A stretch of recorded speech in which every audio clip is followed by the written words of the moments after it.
A parábola do servo que não perdoou. Eu vou falar sobre cura para relacionamentos familiares. Portanto, o reino dos céus pode ser comparado a certo rei que decidiu acertar as contas com seus servos.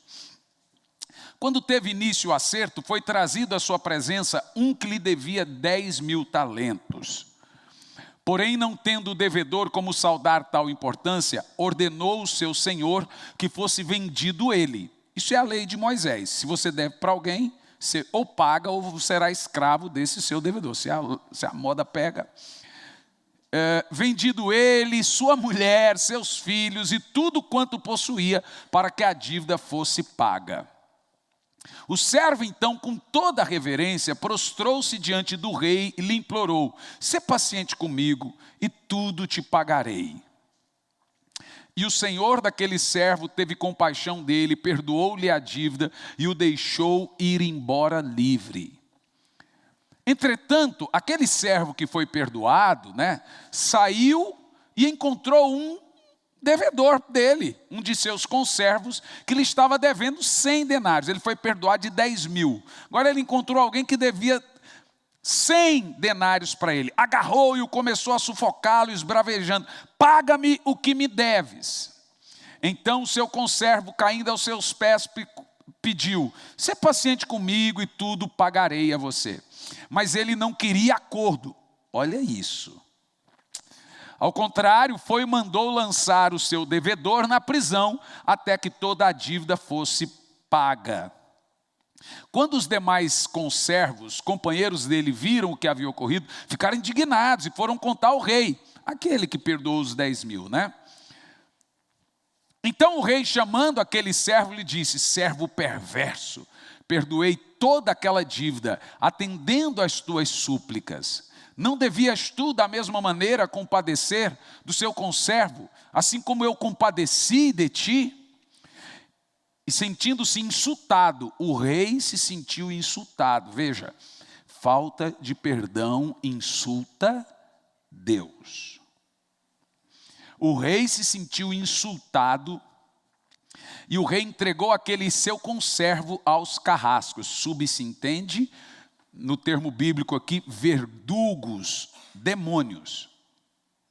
Entregou seus conservos aos verdugos até que lhe pagasse toda a dívida. Senhor, fale conosco, que não seja eu quem fale, mas que seja o teu Espírito falando a cada um de nós, em nome de Jesus. C.S. Lewis disse que é mais fácil falar sobre perdão do que perdoar. É mais fácil falar sobre perdão até ter alguém ou alguma coisa para perdoar. Amar a todos é fácil. O desafio é amar quem te persegue. Amar gente boa, qualquer um ama. Alguém disse: eu amo a humanidade, o que eu não tolero são os humanos. Você já ouviu pessoas: quanto mais conheço a humanidade, mais amo o meu cão? Claro, você bate e ele não reage, ele não guarda mágoa, ele não vê seus defeitos e nem olha para eles. Então é fácil amar os bichinhos que são tão puros, Então é fácil dizer: eu gosto muito do meu cão. Ele só bana o rabinho para você. E isso, gente, é um fato. Nós nos decepcionamos com pessoas e as pessoas nos decepcionam. As pessoas muitas delas são ladrões da nossa alegria. Nós sofremos muito mais por causa de gente do que de coisas ou circunstâncias. Inclusive eu costumo dizer que se não tivéssemos problemas com pessoas, talvez quase não teríamos problemas. Essa é que é a grande verdade. Nós vivemos num mundo ferido, doente, cheio de mágoas.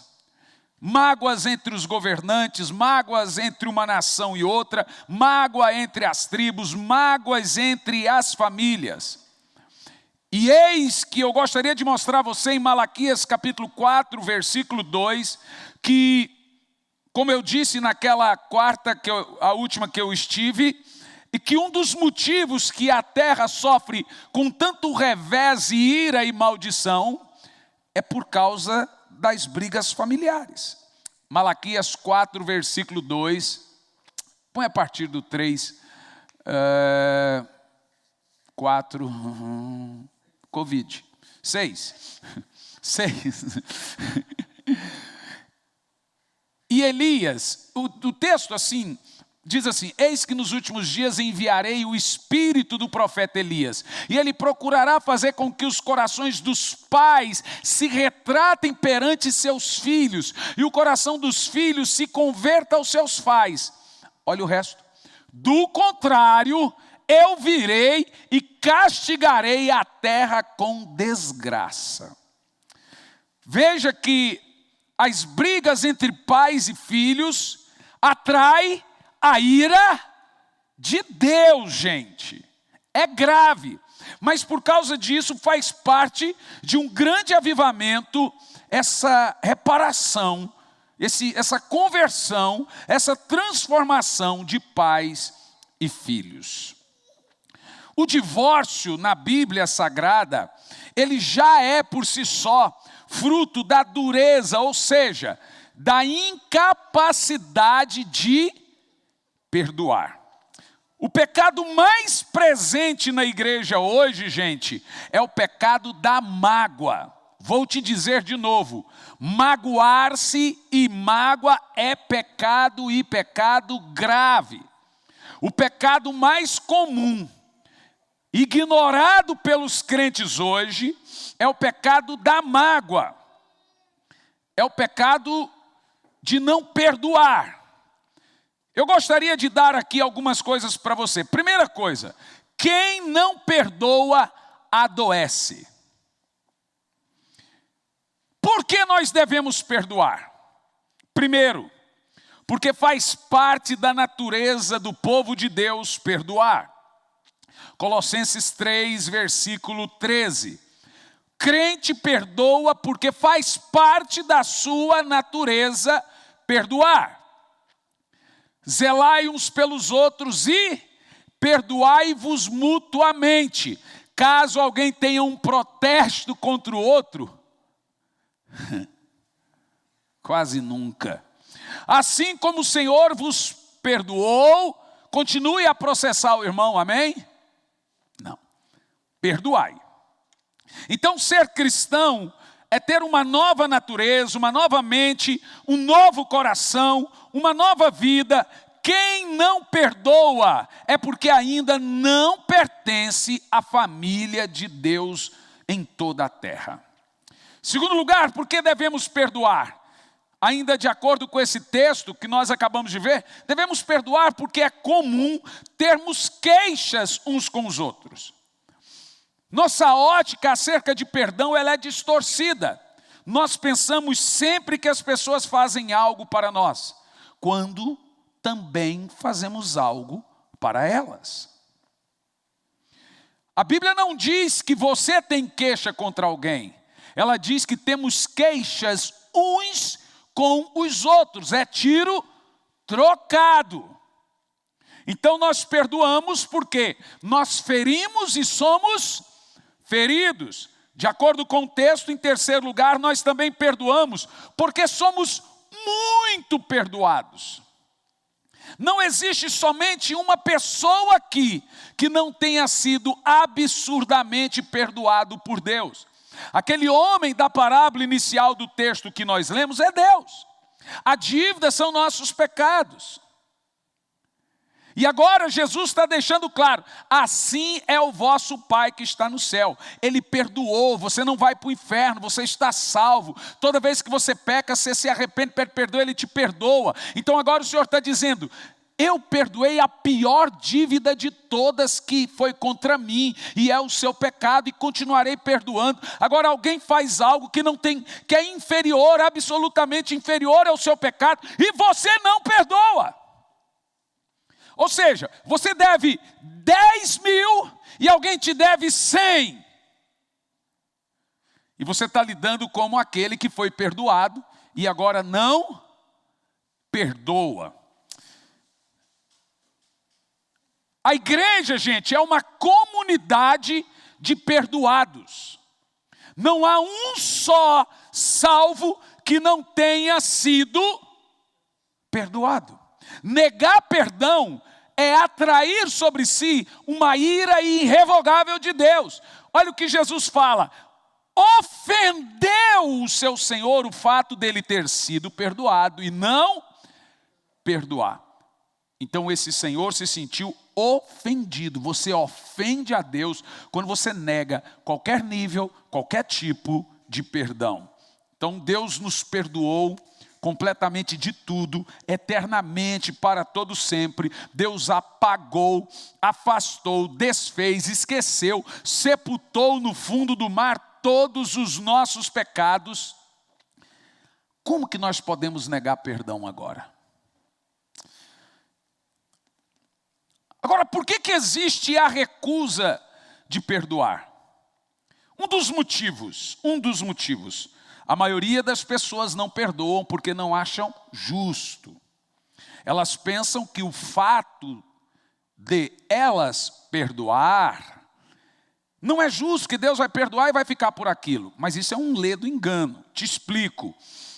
Perdão não é ausência de justiça. Perdão é transferência de justiça. Quando você perdoa alguém, não significa que vai ficar imputável. Significa que você põe na mão de Deus a sua justiça. Então perdoar é transferir para Deus a sua vingança. Transferir para Deus a justiça que você está fazendo no seu próprio coração. Quando você não perdoa, Deus olha, porque aquilo que você pensa, Deus assiste. Aquilo que você pensa, Deus ouve. Aquilo que você pensa é como se fosse um filme para Deus. Ele assiste suas intenções. Então, se você tem ódio de alguém, Deus entende como assassinato. Porque se pudesse, você faria. Por isso que cobiçar para Deus é adultério, odiar o irmão para Deus é assassinato. Mateus capítulo 5, a partir do versículo 21 em diante. Então isso ofende a Deus. Perdão é tirar a mão do pescoço quando você tem direitos, ou direito de enforcar. Você já parou para pensar que a maioria dos erros que cometemos, o fizemos quando estávamos com a razão? Nós erramos muito mais dentro da nossa razão do que quando estamos errados. Quando você está na razão, você estufa o peito. É quando você atola de vez. Cuidado, quando você estiver com a razão, você pode perdê-la com uma atitude pós-razão.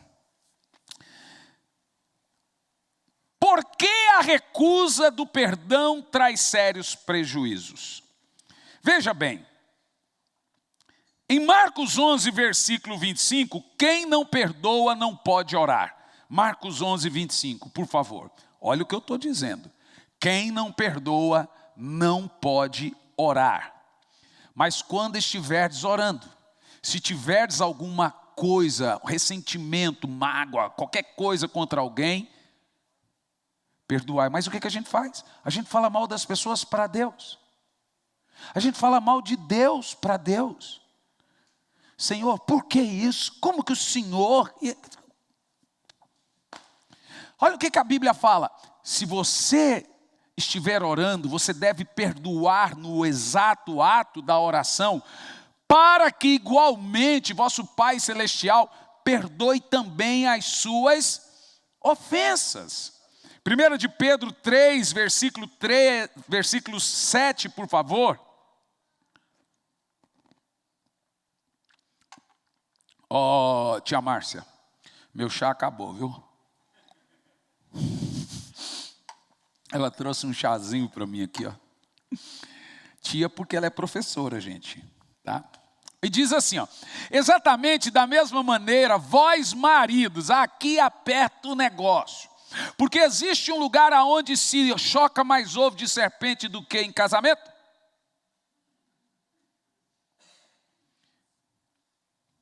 Deixa eu falar uma coisa para as irmãs aqui e para os irmãos. Filho não se apaixona por mãe. Filho não dorme com mãe. que eu estou querendo dizer com isso? Se você tratar seu marido como se ele fosse seu filho, você vai ganhar um filho e perder um homem. Eu espero que você esteja me entendendo. Preste muita atenção. Você pode achar que você domina, que você manda, que você bota para quebrar e que você tem um controle. Parabéns. Você está conseguindo. Mas sabe o que você está perdendo? Um homem. Você está perdendo um marido e ganhou um filho. Ninguém. E aí o homem olha para você, sabe o que ele vê? Ele vê a mãe dele, a avó dele, a bisavó dele. Isso faz parte de uma cultura matriarcal, antibíblica. E eu vou dizer uma coisa, quem sabe ler, um pingo é letra, não há crianças aqui. Marido, quando percebe que a esposa se parece com a mãe, com a avó, com a tia, com a irmã, ele perde a unção. Entendeu? Amém? Diga amém. Glória a Deus. Não faça seu marido perder a unção. Perde o encanto, gente. Acabou. Porque é o seguinte, você casou com uma mulher e agora você está vendo a sua mãe, pronto, perdeu, acabou. Não tem quem faça o cara querer mais a mulher. E o inverso também é verdade. Você não casou com a sua irmã. Antigamente dizia assim, não sou tuas nega. Lembra não? Está pensando que eu sou tuas nega? Quem lembra disso aí? Então ela não é tuas nega. Ela é sua mulher, cara. Não fale com a sua esposa como você falava com sua irmã. Sua nega! Não pode faltar o respeito. Não tem um lugar onde se choca mais ovo de cobra do que no leito matrimonial. Em 1 de Pedro 3,7, exatamente da mesma maneira, vós maridos, vivei com vossas esposas a vida cotidiana. Tem marido que não gosta de vida cotidiana. O que é vida cotidiana? Olha para mim, para ver se você entende o que a Bíblia está dizendo. Mesmice! Você é casado, tem que viver e aguentar a mesmice. Chegar em casa, tomar banho, ligar a televisão, assistir jornal nacional, você quer dormir, você quer no outro dia acordar, você quer. Ai, não aguento mais essa vida, pois a Bíblia diz, casou! É viver a vida cotidiana, é um dia após o outro. Não gosta da mesmice? Sai com a patroa, compra uma Harley e vai descer a serra.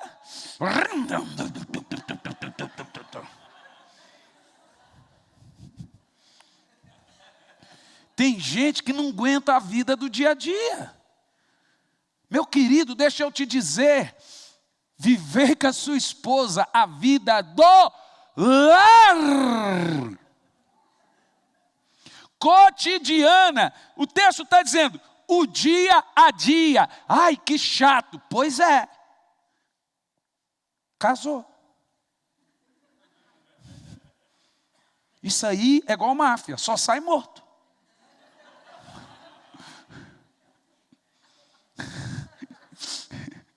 Não tem mais o que fazer, cidadão.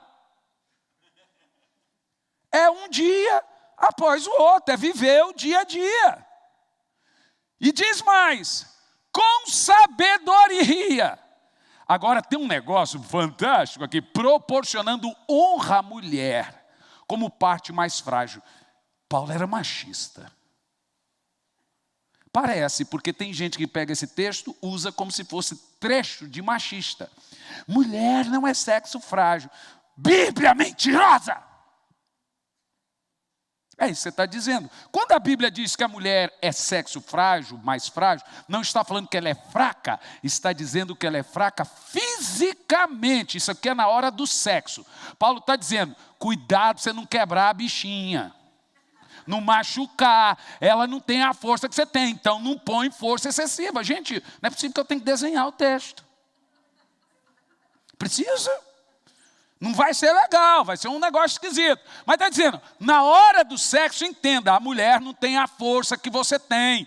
Olha, tem a sabedoria nessa hora. A mulher, ela é, no sexo, ela é frágil. É só isso. Porque eu vou te dizer, mulher é muito mais forte que homem na vida. Homem dá uma dor de cabeça, ai, estou morrendo, ai, chama o SAMU. Coitada da Thalitinha, tem que fazer cesárea e não pode tomar remédio, porque ela é alérgica a tudo. Ah, se fosse eu, mata o menino, eu matei eu.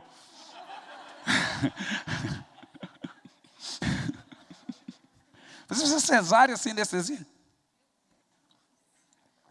Não, doutor, pode me matar. Mata e deixa o menino morrer. Você acha, gente? É frágil na hora do coito. E o texto diz mais. Veja, ela é parte mais frágil. Agora olha aqui, olha como Paulo é machista. E co-herdeira. Ela é mais herdeira do que nós. Do dom, da graça, da vida. De forma que não seja interrompida as vossas orações. Agora eu vou pegar pesado, porque é o seguinte, não deitar-se com a sua mulher, não fazer sexo cotidianamente, suas orações são interrompidas. E há outros textos que Paulo ainda diz, ele vai mais longe, ele diz o seguinte, o diabo entra. Agora, irmão, tem coisa também que ninguém aguenta. Tem homem aí que parece que só vê isso.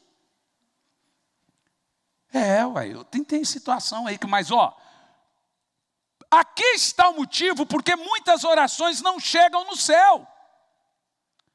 Tem cara que antes de converter era um garanhão, se converteu agora, o que aconteceu? Não gosta mais, velho.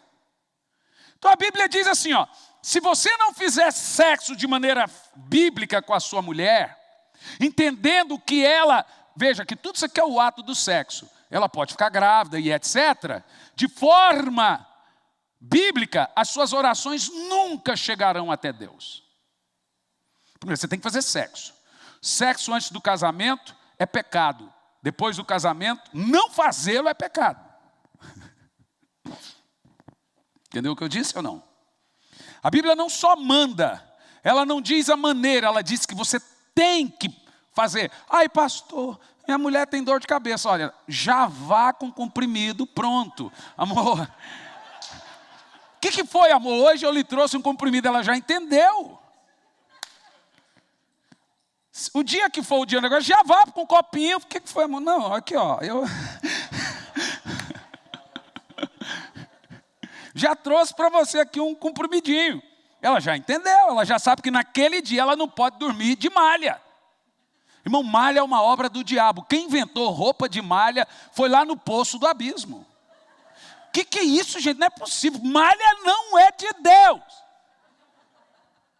Então, a jogada do comprimidinho funciona porque a mulher já não dorme de malha nesse dia. Um outro ponto muito importante. Quem não perdoa, não pode adorar. Mateus 5, 23 e 24. Olha como é grave, gente, não perdoar. Quer dizer, não adianta orar e não adianta ninguém orar por você. Se você não perdoa, por isso que a vida de muitos crentes estão amarradas, aí ele acha que o problema está na igreja. Eu vou para a Universal, que lá faz descarrego.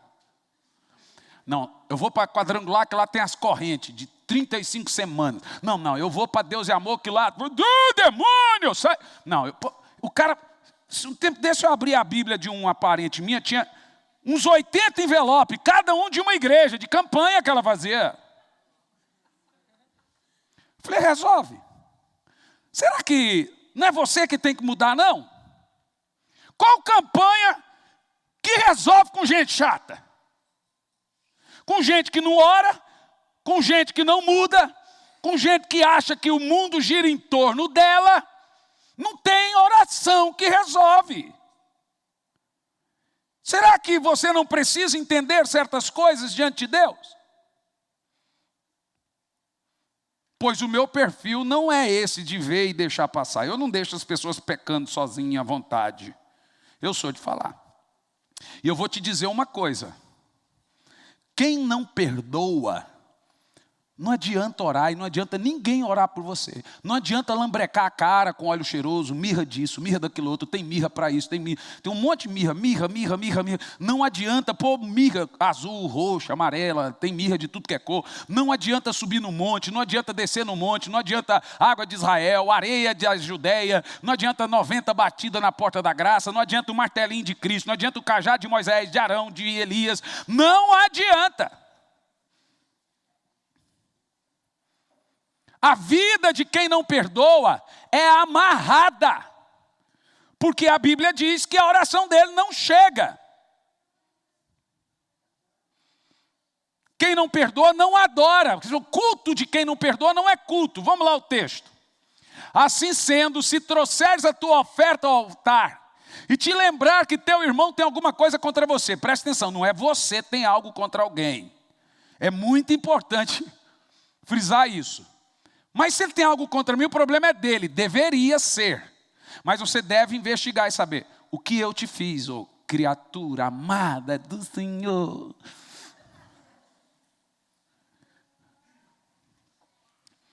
E o texto continua dizendo, deixa ali mesmo a sua oferta, vai reconciliar com o teu irmão e depois consagra a oferta. Quer dizer, muita oferta não está tendo colheitas. Muita oferta não está chegando diante de Deus, que oferta é adoração. Muita oração não é respondida. Quem não perdoa não pode ser perdoado. Mateus 6:12. É terrível isso aqui, gente. Quanto mais eu vou falando, vai ficando mais terrível a crise. Quem não me conhece já não sabe, mas o meu jeito de pregar é sempre confrontativo. É minha característica. Já tentei melhorar, mas é mais forte do que eu. Mas vamos ver. Perdoai as nossas dívidas. Está na oração do Pai Nosso. Assim como perdoamos aos nossos devedores. Agora, essa parte, Tiago 5:16, quem não perdoa, fica doente. Eu gostaria de aplicar um pouco desse texto, porque ele é mal interpretado por algumas igrejas, e até no catolicismo, e tem igreja que adotou esse negócio de confissório também, né? Olha o que o texto diz. Portanto, confessai os vossos pecados uns aos outros, e orai uns pelos outros para serdes curados.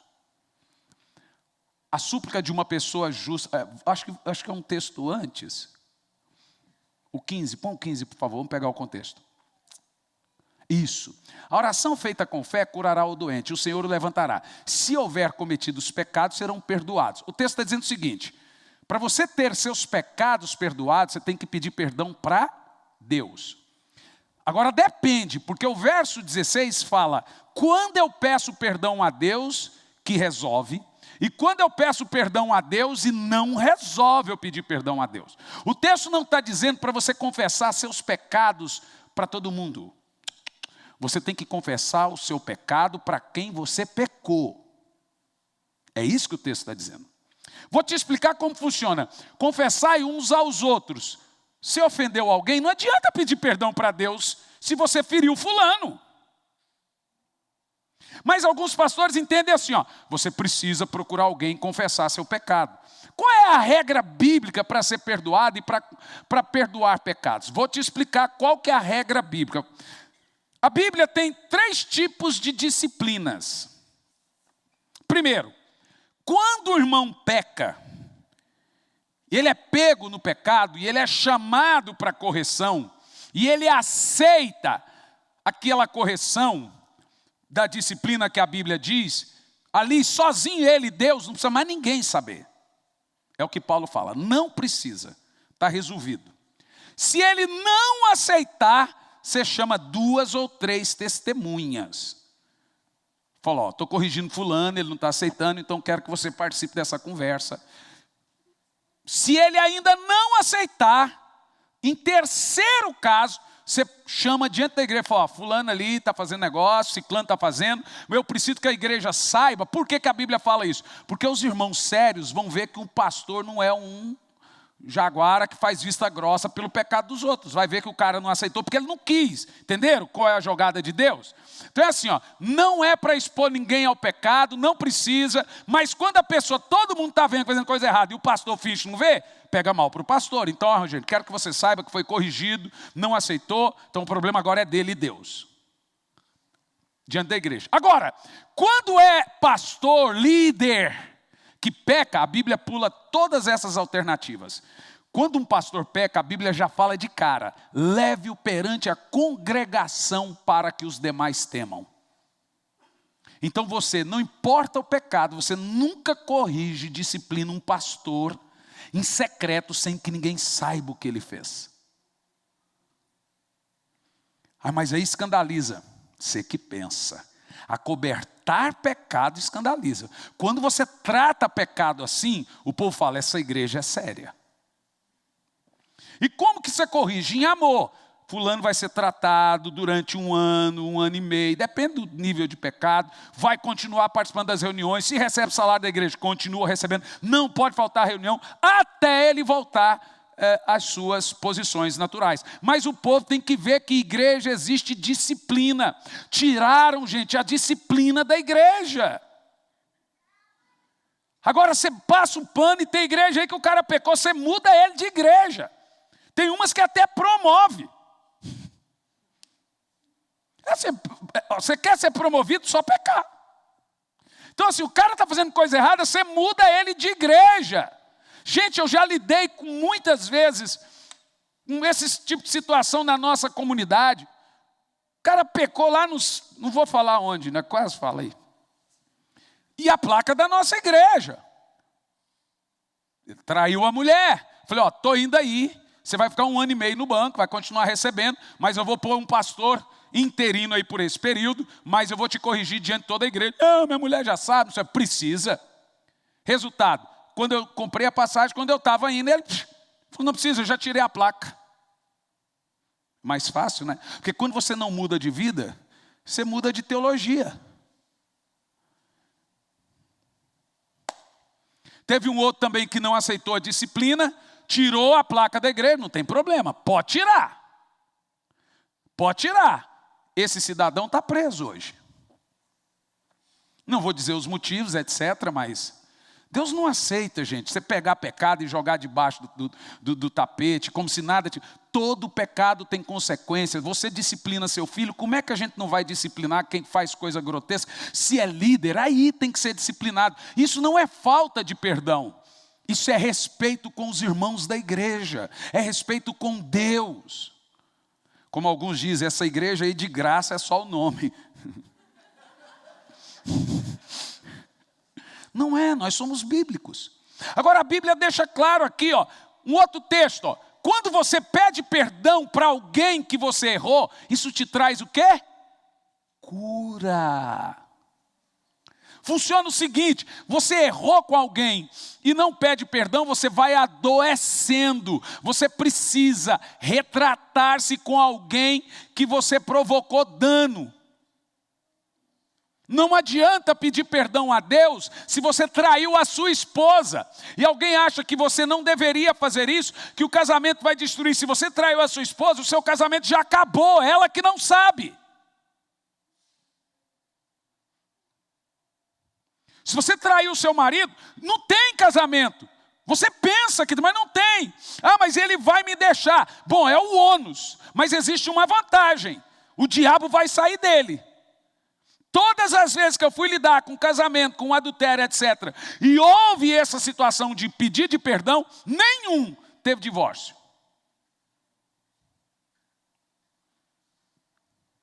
Mas quando vai empurrando e é descoberto, aí acaba, aí é terrível.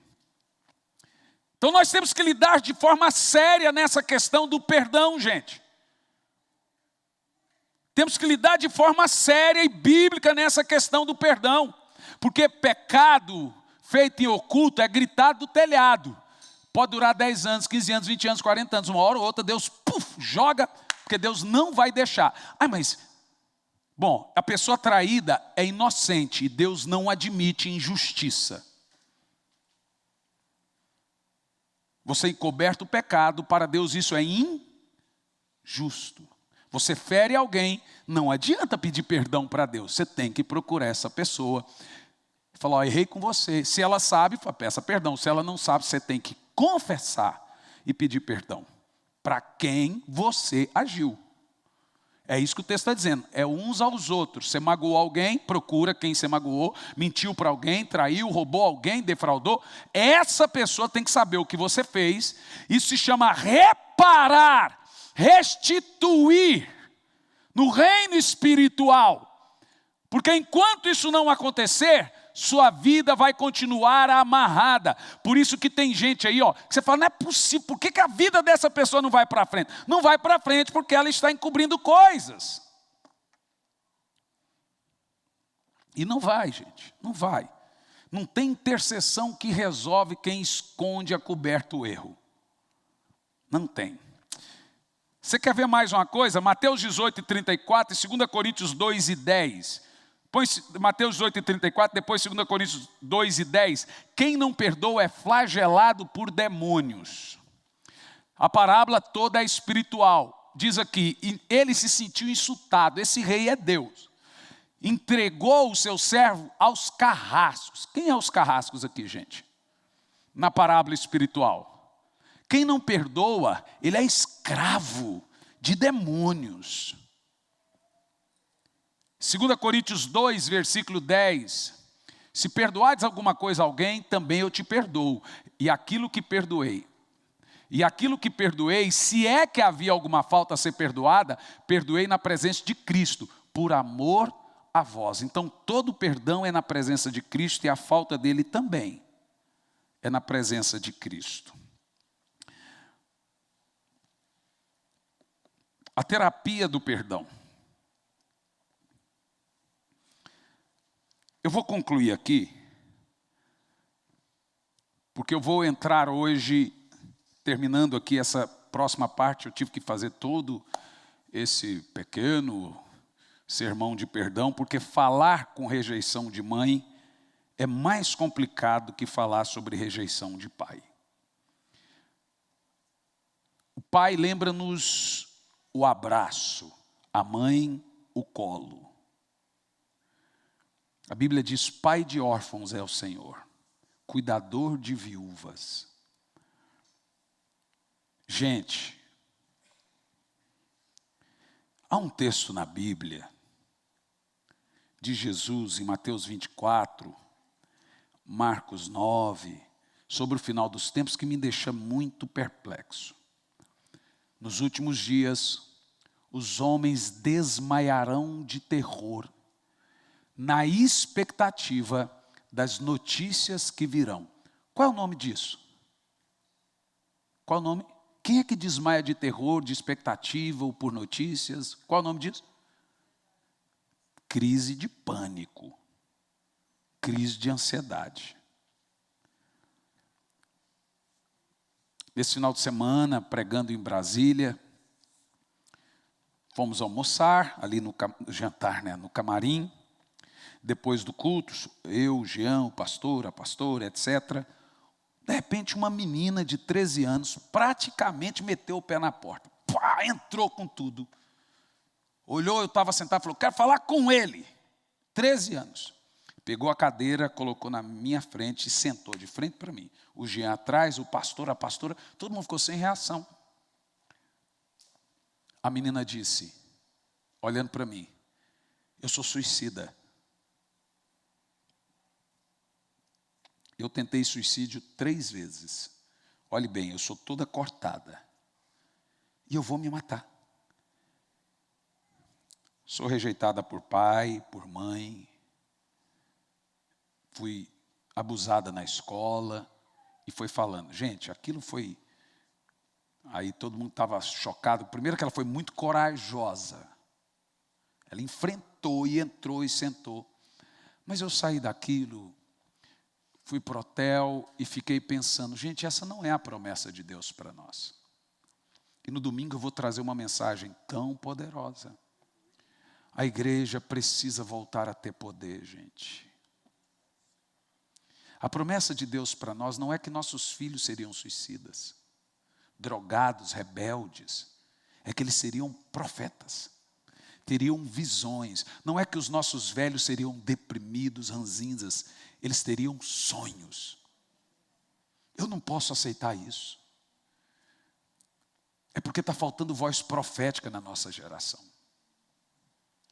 Está faltando autoridade na igreja. O problema é que a igreja quer o poder da igreja primitiva sem o temor da igreja primitiva. Sem a santidade da igreja primitiva.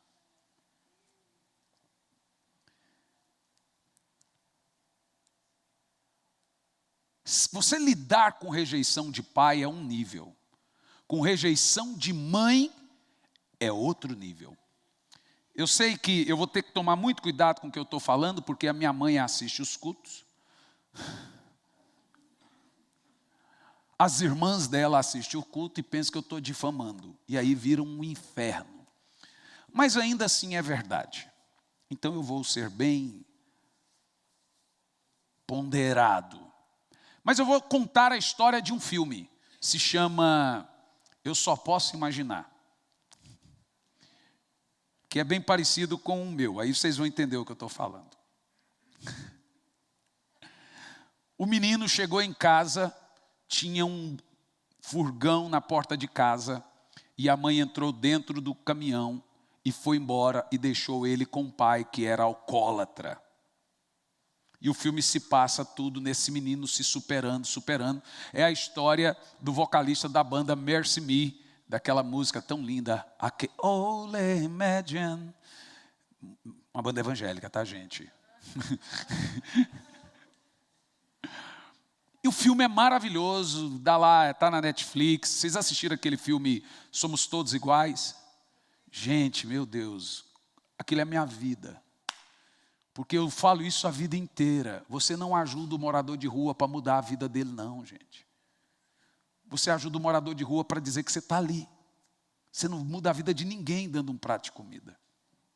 Você faz isso mais por causa de você do que para ele. E quantos anos eu falo isso? Todo mundo, por favor, para você entender o que o seu pastor pensa, como a gente crê, assista esse filme. E assista o filme Eu Só Posso Imaginar também. Muito bom. E aí o que acontece? Nós tínhamos, vocês sabem, fica ali aquele embate entre meu pai e minha mãe. Não, foi você que abandonou, não foi você que abandonou. Pouco importa, eu só sei que nós ficamos sozinhos, de pais.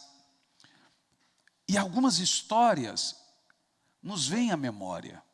A memória que eu tenho é que nós chegamos, 11h30 da manhã, havia um caminhão na porta de casa, e toda a mudança foi para dentro do caminhão, e minha mãe foi embora. E nunca mais voltou.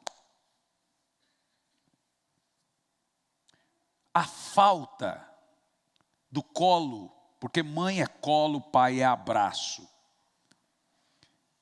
Você ter problemas com pais, vai para a vida.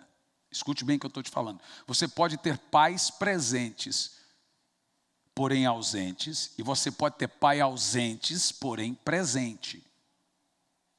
Tem pais que suprem mesmo estando longe. Tem pais que estão perto e não suprem. Então deixa eu te falar, existe uma coisa que se chama memória emocional. Memória emocional é o que você constrói na alma do seu filho enquanto ele está desde a tenridade à adolescência. Não são brinquedos que você dá, são momentos. É o parque, é o zoológico, é a praia, é a brincadeira em cima da cama antes de dormir, é brincar de cavalinho, é as cócegas, é os... Pronto, isso é memória emocional. Todos os pais devem se preocupar em gerar momentos e memórias em seus filhos, porque o que eles vão lembrar. Por exemplo, eu não tenho esse tipo de memórias. Não, nenhuma, nem de colo e nem de abraço, nem de pai e nem de mãe. É evidente que meus pais, cada um tem suas desculpas. Eles podem até ter razão, devem ter as suas razões, mas não vem ao caso, né? O que acontece é que durante anos nós tivemos que lidar, mas Deus nos trouxe uma coisa, e eu gostaria de falar exatamente esse ponto com você, porque maternidade não é uma pessoa, é um espírito. Por exemplo, Deus é paterno e também materno.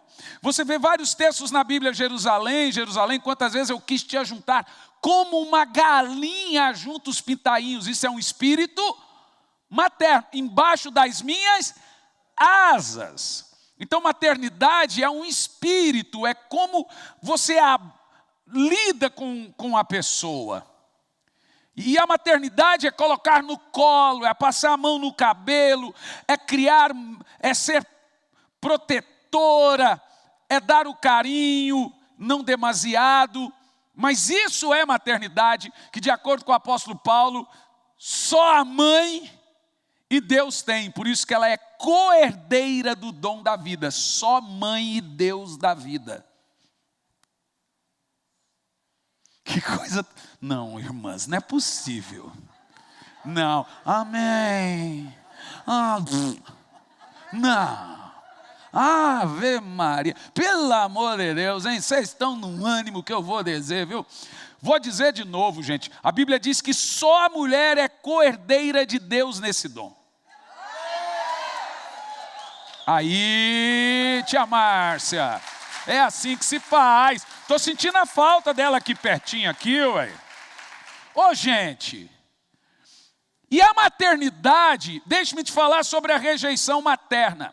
Ela tem muitos níveis. Ela pode acontecer no útero, ela pode acontecer imperceptível. Por exemplo, existe uma diferença de você, de ter uma gravidez não esperada e indesejada. São duas coisas diferentes.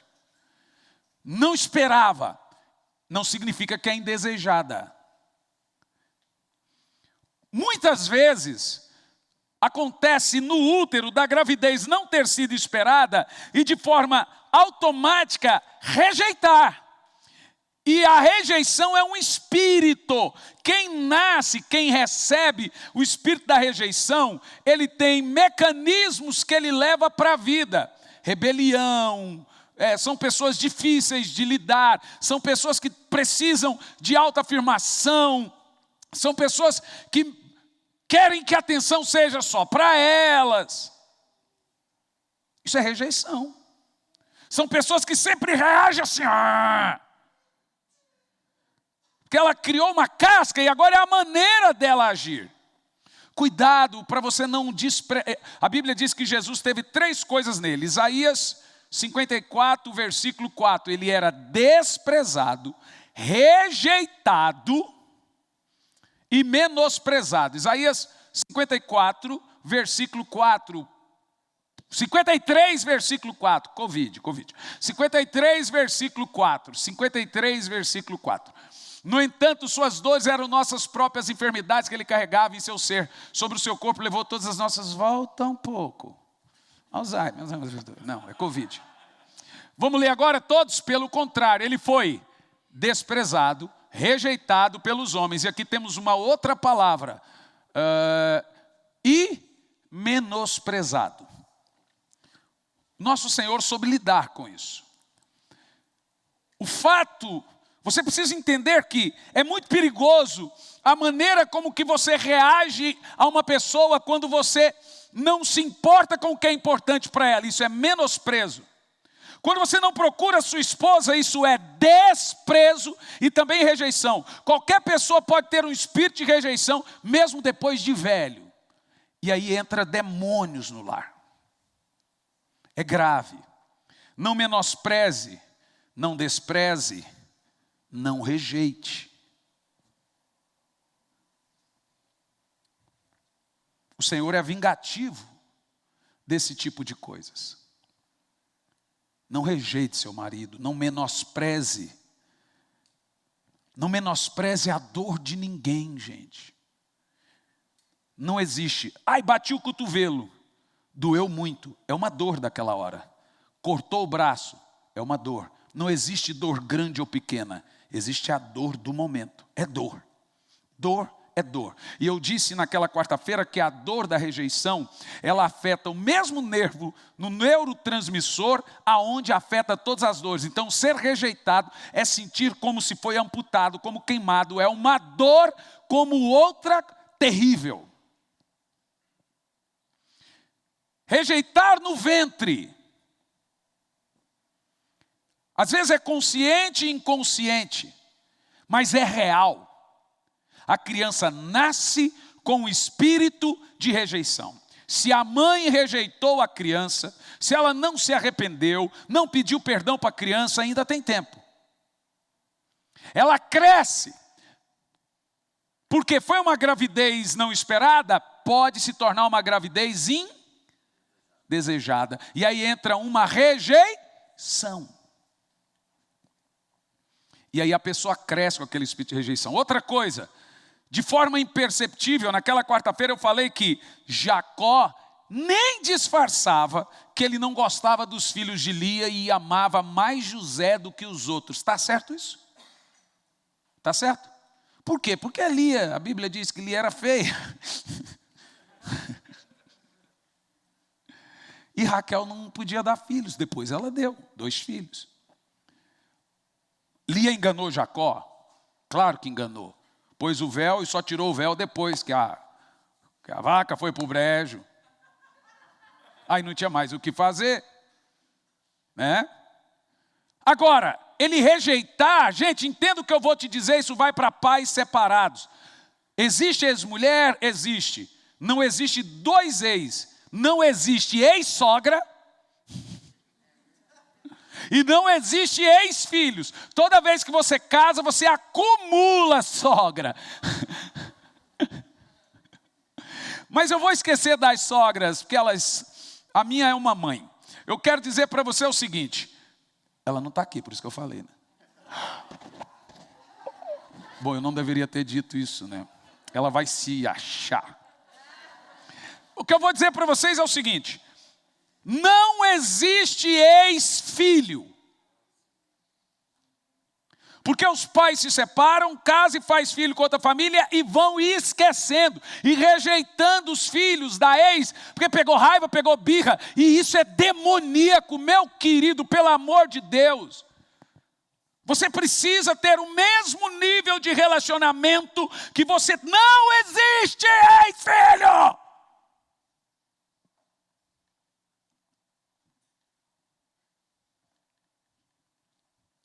Eu falo de Deus para você isso. Falo de Deus para o seu coração. É o filho da outra. Não é filho da outra, é seu filho. Seu filho, sua filha.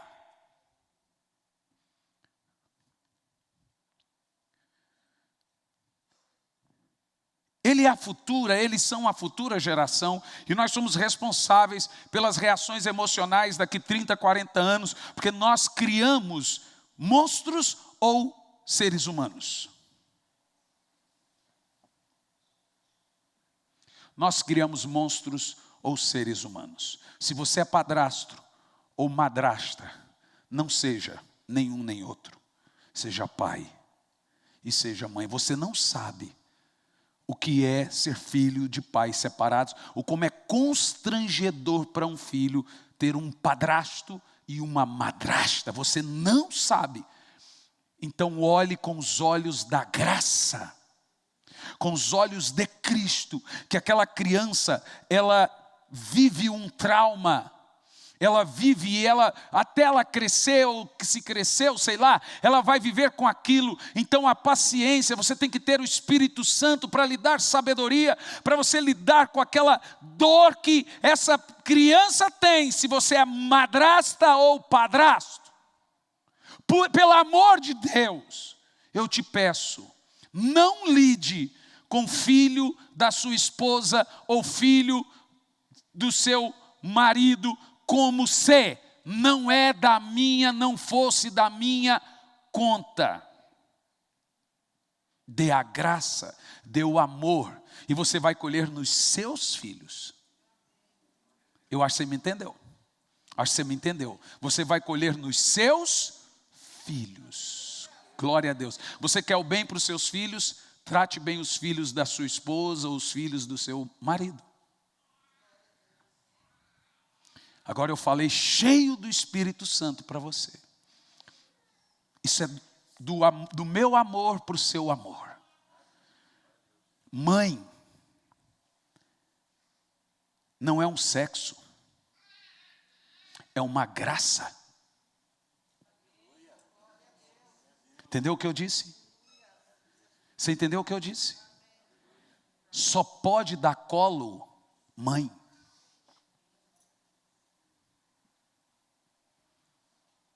Colo faz falta. Colo cura. No colo nos sentimos seguros. No colo nos sentimos amados. A maior expressão humana do amor de Deus é de uma mãe. Deus mostrou força e cuidado ao criar o homem. E mostrou amor e graça ao fazer a mulher. Agora, como Deus cura amor de mãe que não teve? Ele deu o Espírito Santo. Que não é uma mulher e não é um homem.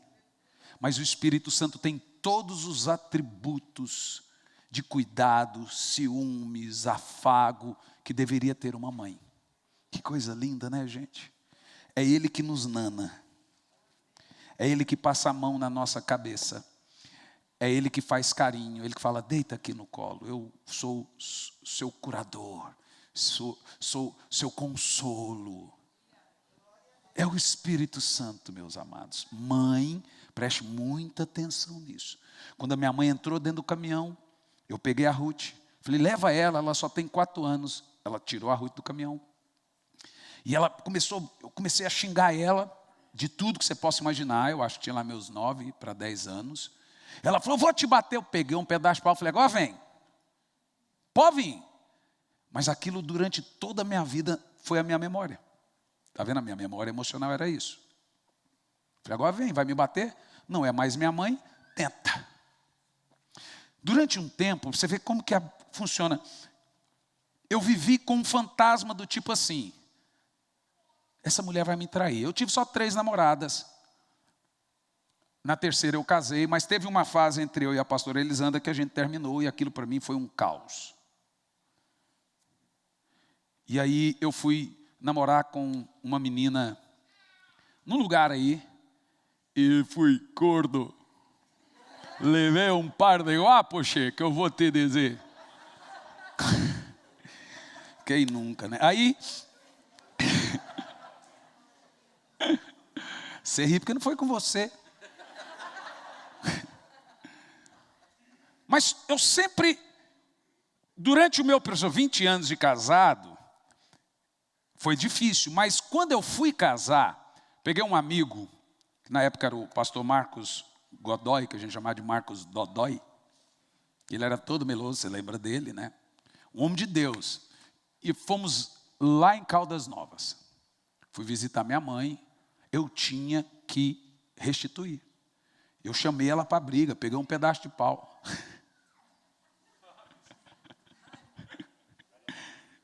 Vem, cai dentro. Se não sabe brincar, não desce para o play. Vem. Para muitos pode ser uma prostituta, para outros pode ser uma drogada, para você é mãe. Não importa.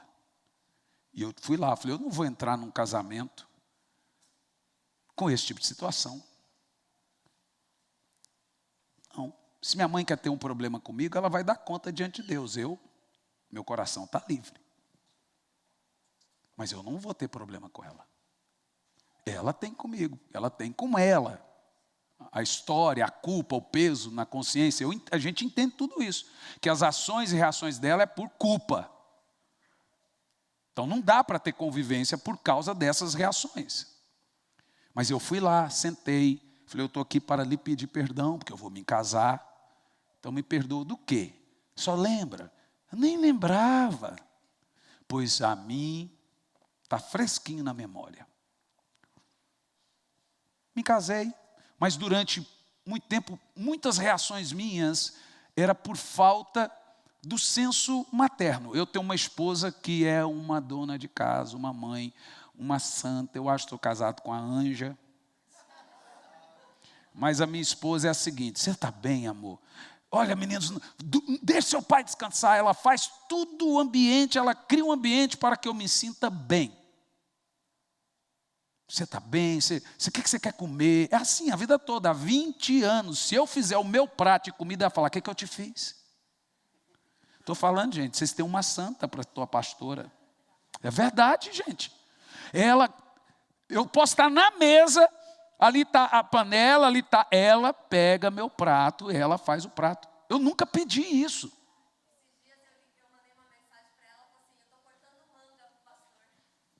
O dia inteiro, corta fruta, leva para mim, e não sei o quê. Ela foi passar 2 dias no hospital, porque a Thalita teve a bebê, e lá só pode menor de 59 anos, minha sogra tem 72, ela não pôde.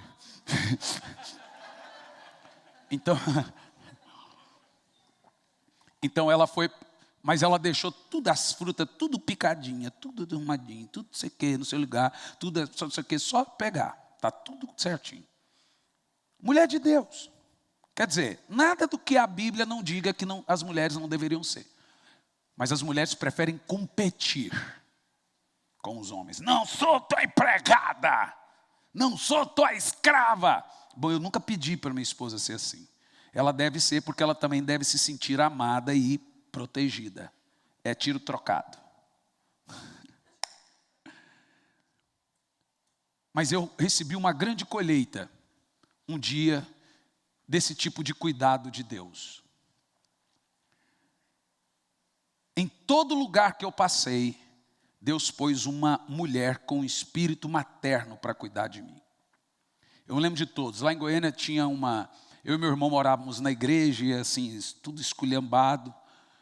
E Deus colocou uma irmã, que eu vou falar o apelido que ela tinha, mas eu pus um apelido nela porque o nome dela era muito difícil para mim na época, e eu era gago, então o nome dela era Ubiraciema. Imagina um gago falando isso. Ubiraciema. 3 horas para falar o nome. Então eu pus um apelido nela, Preta, mas ela era muito branca. Ô Preta. Todo mundo chama a esposa de Preta, mesmo que seja branca, seja preta. Ô nega, ô Preta. É mania de marido, né? Mas ela era uma mãe, o marido dela não era convertido, então Deus usou ela alugou um quarto, pôs eu, meu irmão, e todo dia ela levava almoço, janta, ela via quando a minha roupa estava gasta. Uma irmã, ela, vamos lá, comprava roupa, ela cuidava como se fosse. Se eu chegasse no culto, ela chegasse e eu estava, você está bem? Ela me tratava como filho. Quando eu vim para o sul, ela me deu dinheiro. Ela me ensinou a dirigir. Ela pegou o carro dela, falou, vamos para a estrada, vamos lá. Eu tinha 15 anos, vou te ensinar a dirigir como se fosse uma mãe. Me colocava no colo, tudo bem, eu tinha 15 anos. A filha dela era da minha idade, não sei se ela queria ser minha sogra ou alguma coisa, não é nada disso. Ela tinha um espírito materno. Vim para o sul, Deus colocou a irmã Lourdes, alguns aqui conhecem, que era uma enfermeira, me tirou da igreja, pôs para morar na casa dela, me corrigia igual, lavava as roupas e etc. Lá em Goiânia também teve uma outra irmã, chamava irmã Fátima. Depois Deus pôs a minha sogra. E aonde, todo lugar que eu ia, Deus foi colocando uma pessoa com um espírito materno, para me dar o que eu sempre precisava. Me fez falta um espírito materno? Fez, mas Deus não me deixou no vácuo. Ele cuidou, porque Deus tem esse espírito, Ele enviou o Espírito Santo com esse espírito. E eu aprendi que a maneira de Deus nos curar da rejeição materna é recebendo o Espírito Santo. É deixando Ele cuidar, porque Ele tem todo esse espírito. Porque às vezes você pode ter uma mãe, mas de forma imperceptível ela privilegia um outro filho, sem perceber. E às vezes ela não dá o amor que você esperava, e você pega aquela mágoa da mãe sem perceber. Isso traz terríveis consequências. E a maneira de sermos curados disso é: Espírito Santo, eu reconheço que até hoje eu preciso de colo. Um amigo meu, pastor, estava dirigindo para a gente agora no interior de Minas. Ele me contou uma história. Vamos terminar aqui agora, Jean. Ele me contou uma história, e eu te explico como que Deus é cuidadoso, né, com essas coisas. Parecido com aquela minha da Colômbia. Ele também foi, já depois de velho, ele foi num reencontro. Quando terminar toda essa pandemia, nós vamos fazer o encontro, porque é uma benção o encontro. Né? Tremendo. Só quem já foi sabe o que eu estou falando. E ele foi lá no tal do reencontro. E ele, filho de pais separados, nunca conheceu os irmãos, de repente ali na ministração, ele se abraçou e falou: Senhor, ele lá com os seus 50 e poucos anos, eu nunca tive irmão. Ele começou a chorar. Eu sinto falta de irmão. Porque gente rejeitada, filho de pai separado, ele pode ter irmão, mas não tem, sempre está brigando, porque não tem vínculo, e é uma brigaceira, porque não foram criados juntos. E você tenta unir, mas depois separa, é igual cão e gato. Isso é espírito de rejeição. E ele falou: Senhor, eu queria tanto irmão. E ele começou a chorar, ele foi se encolhendo e dobrou, porque quem vai no encontro sabe que as pessoas, tem gente que fica assim, geme, grita. E ele começou querendo um irmão. Ele contou para nós que aí alguém veio. Olha como é importante isso. Igreja é isso, gente. Igreja é isso. Veio alguém, abraçou ele, falou assim: vem aqui, meu irmão, me dá um abraço. Gente, ele urrava. Ele estava pedindo para o Espírito Santo o quê? Um irmão. Ele não sabe quem foi. Foi um anjo de Deus, que ouviu de Deus, falou: abraça ele e diga que você é irmão dele. Eu quero te dizer que o Espírito Santo está aqui nessa noite dizendo. Eu lembro como Deus falou para mim. Eu estava deitado no chão. O Jean já tinha os seus 10 anos. Porque você pode passar pela vida toda sem interpretar o amor de Deus, sem saber que você é amado. E você vai ter esse vácuo, mesmo sendo crente. Num dia Deus derramou o amor dele no meu coração. Naquele dia eu tive revelação do amor de Deus na minha vida. Eles chegaram em casa, eu estava no tapete gemendo e chorando. Tinha acabado de ouvir o testemunho da Joyce Meyer. Quem não ouviu, pesquisa lá, testemunho da Joyce Meyer. Ela foi violentada pelo pai mais de 100 vezes. E com consentimento da mãe. Consentimento assim, a mãe sabia e fingia que não via. E ela mostra como que Deus curou ela. Aquilo para mim foi um tiro assim. Naquele dia eu tive uma revelação de que não importa como as pessoas me tratavam, me tratam, eu tenho pai e mãe. Porque Deus veio a mim e disse assim. Vocês lembram que eu contei a história que eu ganhei um anel numa igreja? É o anel que eu tenho. A pessoa fez um anel para mim. Acho que eu nunca contei isso aqui. Ela me parou, tirou a aliança dela, mediu o meu dedo. Voltei 6 meses na igreja do pastor Josimar. A pessoa parou, me dá sua mão e pôs o anel no meu dedo. Mandei fazer para você. E ela disse assim: Deus mandou eu te fazer esse anel. Caro, gente, o anel é caro. E te dizer que eu sou seu pai e sua mãe. E saiu. Eu estou aqui para te dizer, irmão, que se seu pai não te ama, Deus te ama. Se a sua mãe não te ama, você é amado por Deus. Por melhor que tenha sido seus pais, Deus é melhor pai e mãe do que seus pais. Eu gostaria que você ficasse em pé.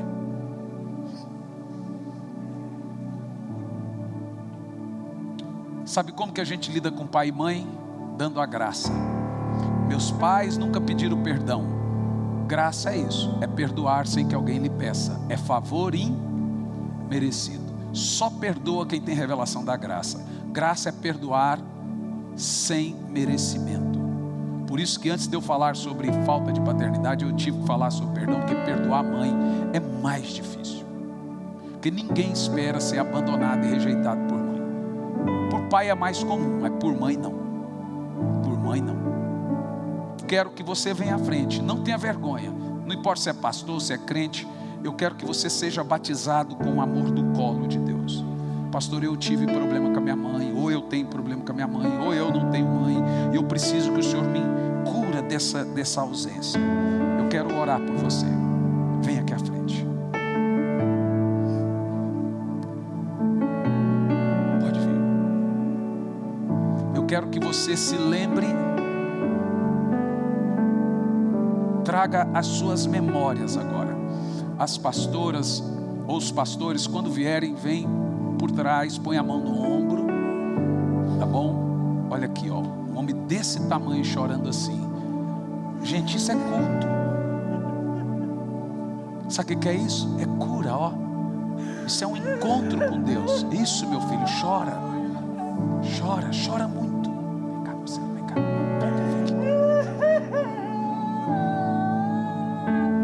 Chora, chora. O Senhor te cura agora. Ore com Ele, ore com Ele. Chora, chora, chora. Tem mais gente aí, vem aqui. Você precisa de um colo. Vem cá, meu filho. É o Senhor que está te chamando. Estenda as mãos aqui, gente. Sinta o colo aqui. Vem aqui, Sinirinha, vem cá. Chora tudo que tem que chorar. Chora, chora. Põe para fora. O Espírito Santo lhe dá colo agora. Ele lhe dá colo agora. Eu quero cada irmão, uma irmã, uma pastora, ou cada irmão, um irmão, ore aí. Talvez não precise abraçar. Vem aqui, Silvio. Vem aqui, Silvio. Dê colo agora. Eu quero que você converse com essa pessoa como se você fosse o melhor pai para ele, ou a melhor mãe para ele. Fale como se fosse o pai ou a mãe. Isso, venha, venha. Chore agora. Eu não quero ninguém sozinho. Por favor, gente, um por um aqui, por favor. Ninguém sozinho, irmãos. Isso, chore. Se lembre de tudo. Deixa o Senhor tocar. Perdoe agora. Deixa o Espírito Santo lhe dar o colo que você precisa. Isso, ore. Aqui, ó, temos irmãs aqui, ó. Aqui, ó, ore, ore, gente. Eu oro também por você que teve problema com o pai, com o irmão, com mágoa. Que o Senhor te cure agora. Que o Senhor te cure agora. Que haja cura agora. Cura agora. Me ama. Ele me ama. Ele me ama. Ore com Ele. Oh Senhor, sinto o colo do Espírito agora. Sinto o colo do Espírito agora. Sinto o colo do Espírito agora. Sinta o colo do Espírito agora. Sinta o colo do Espírito Santo agora. Sinta o colo do Espírito Santo agora. A partir de hoje você não vai sentir mais falta de colo, porque o Espírito Santo lhe dá o amor de mãe. Ele lhe batiza com o amor de mãe hoje. Com o amor de mãe hoje. Há uma graça de Deus nessa noite. Há uma cura do Senhor aqui hoje. Aleluia. Não tenho tempo pra perder. Nós repreendemos toda rejeição agora. Toda rejeição agora. Toda rejeição saia. Em nome de Jesus. Nós não aceitamos essa rejeição. Repreenda a rejeição aí agora, irmão. Diga que você não aceita esse espírito de rejeição. Em nome de Jesus.